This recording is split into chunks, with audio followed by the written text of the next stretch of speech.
क्या हुआ रेवती बेटा, आज तुम बड़ी खुश प्रतीत हो रही हो, क्या बात है?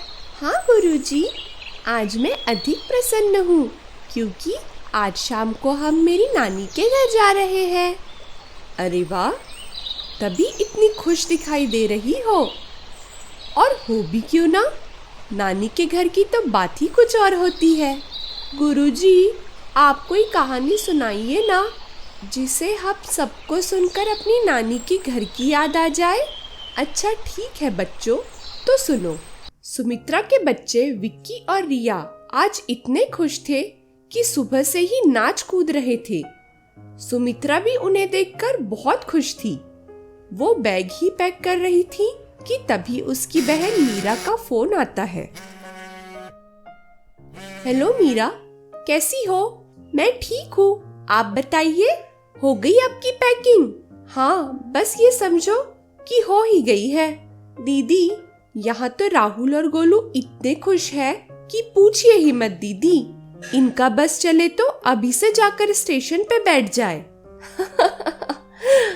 सही कहा तुमने, विक्की और रिया का भी कुछ यही हाल है। सुबह से कह रहे हैं नानी के घर ये करेंगे, नानी के घर वो करेंगे, ये खाएंगे वो खाएंगे। नानी को बोलेंगे ये बना के दो, नानी वो बना के दो। सर खा लिया है मेरा तो इन्होंने। यहाँ भी कुछ यही हाल है दीदी। चलिए फिर मिलते हैं स्टेशन पे शाम को। हाँ मीरा, ठीक है, मिलते हैं फिर स्टेशन पे। गर्मियों की छुट्टियां मतलब नानी के घर जाना, ये कुछ ऐसी यादें हैं जो हमारे बचपन से जुड़ी है।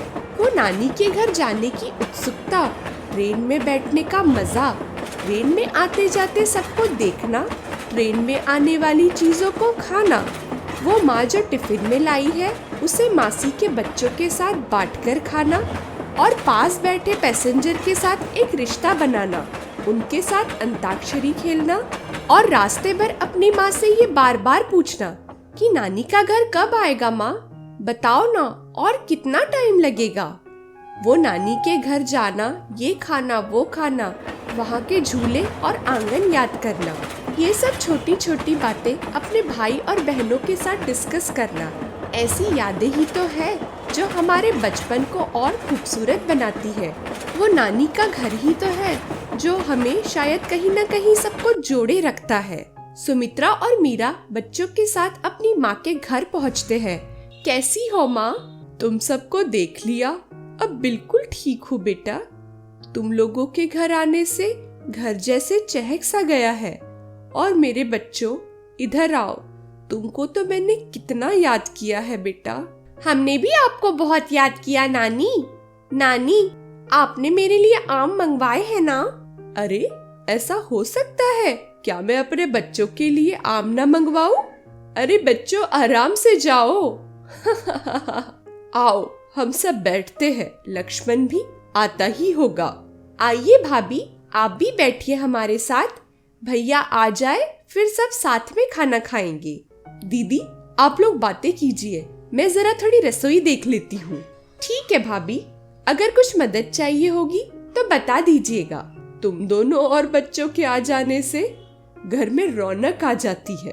अरे माँ, तुम नहीं जानती इन बच्चों को, हमारा तो सर ही खा जाते हैं कि नानी के घर चलो, नानी के घर चलो। हाँ, आसपास के मोहल्ले में सबको बताते हैं कि मेरी नानी के घर ऐसा है वैसा है, इतना बड़ा बरगद का पेड़ है, इतना बड़ा आंगन है। बाप रे, पूछो ही मत माँ। अरे माँ, क्या हुआ? तुम रो क्यों रही हो? हाँ माँ, क्या हुआ? कुछ हुआ है क्या? अरे नहीं नहीं, क्या होगा बेटा, बस तुम्हारी बातें सुनकर आंखें भर आई जरा सी। इस घर से कितनी यादें जुड़ी हुई है ना हमारी। तुम दोनों की विदाई, सविता बहू का गृह प्रवेश, तुम्हारे पिताजी ने आखिरी सांसें भी तो यही ली थी ना। तुम्हारे बच्चों के नन्हे नन्हे कदमों का दौड़ना, कितना कुछ जुड़ा हुआ है इस घर से। वो तो है माँ, ये घर किसी यादों के घर जैसा है। जब मेरे बच्चे नाना नानी का घर कहते हैं तो इसकी झलक जैसे आंखों में उतर आती है। हाँ माँ, ये घर सच में नानी का घर है, जिसमें हर कोने में बस यादें और प्यार ही प्यार बसा है। हाँ बच्चों। ओफो माँ, क्या तुम मेरी बहनों को रुलाते रहती हो? वो यहाँ मजे करने आई है और तुम हो कि?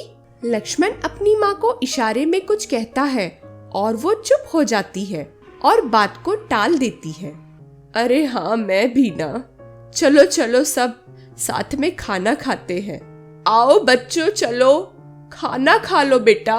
हाँ बच्चों, उसके बाद मामा तुम सबको मेले में ले जाएंगे।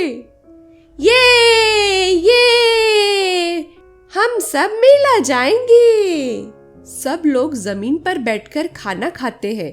चलो बच्चों, सब लोग आज छत पे सो जाते हैं तारों के नीचे। वाह, बहुत मजा आएगा ना। चलो चलो जल्दी चलो। हाँ, नानी के घर में यही तो मजा आता है। इस घर में तारे बहुत सुंदर दिखाई देते हैं। सब लोग गद्दे बिछाकर जमीन पर तारों के नीचे सोते हैं। तभी लक्ष्मण और उसकी माँ कोने में आपस में बात करते हैं। माँ, दीदी और मीरा को कुछ नहीं पता चलना चाहिए, वरना वो दुखी हो जाएगी। मैं कोशिश तो पूरी कर रही हूँ, पर आंसू है कि रुकते ही नहीं बेटा। सब ठीक हो जाएगा माँ, तुम बिल्कुल चिंता मत करो। मीरा और सुमित्रा दूर खड़ी एक दूसरे की तरफ सोच रही थी, पर उसका भाई और माँ उन्हें कुछ बताए तब ना। देखते ही देखते कुछ दिन हंसी खुशी बीत जाते हैं और उनके जाने का समय हो जाता है। अच्छा माँ, अब हम सब चलते हैं। नानी, हम जल्दी फिर आएंगे। यहाँ हमें बहुत मजा आता है नानी। हाँ बेटा, जरूर आना नानी के घर। अपना ध्यान रखना माँ। टाटा नानी, जल्दी मिलेंगे। सब लोगों के चले जाने के बाद घर जैसे बिल्कुल सूना सा हो गया और जब लक्ष्मण और उसकी माँ अंदर आए तो टेबल पर एक लिफाफा रखा था और उस पर लिखा था नानी का घर। जब उन दोनों ने लिफाफे को खोला तो उसमें एक रकम का चेक था और नीचे एक चिट्ठी लिखी हुई थी।